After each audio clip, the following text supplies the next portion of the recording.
Comment l'Europe peut-elle mieux protéger ses espaces naturels et sa faune mis à mal depuis des décennies? À l'occasion de la Journée internationale de la biodiversité menée sous l'égide de l'ONU, la Commission européenne a présenté sa stratégie pour se tourner vers un avenir plus durable.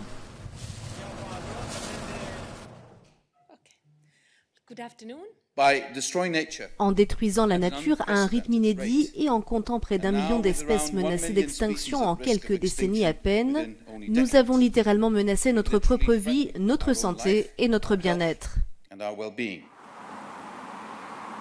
Ce mercredi, la Commission européenne a présenté ses propositions pour défendre la biodiversité et une alimentation de qualité, des mesures prises dans le cadre du Green Deal avec pour la première fois des objectifs contraignants de restauration des écosystèmes européens, et ce, dès l'an prochain.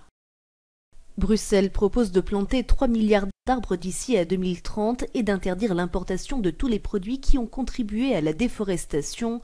Autre objectif, parvenir à ce que 25% des exploitations relèvent de l'agriculture biologique, contre 7,5% en moyenne aujourd'hui au sein de l'Union, et inverser le déclin des pollinisateurs.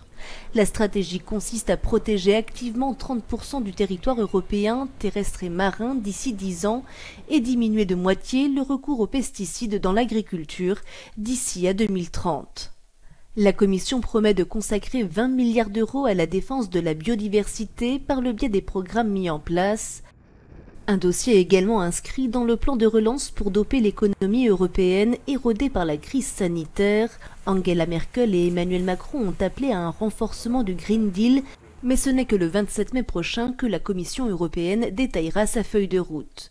Bruxelles s'est aussi fixé comme objectif de réduire le gaspillage alimentaire de 50% d'ici à 2030 et estime que l'inaction climatique aurait des conséquences sociales mais aussi économiques et pourrait coûter jusqu'à 2 points de PIB à l'Union européenne.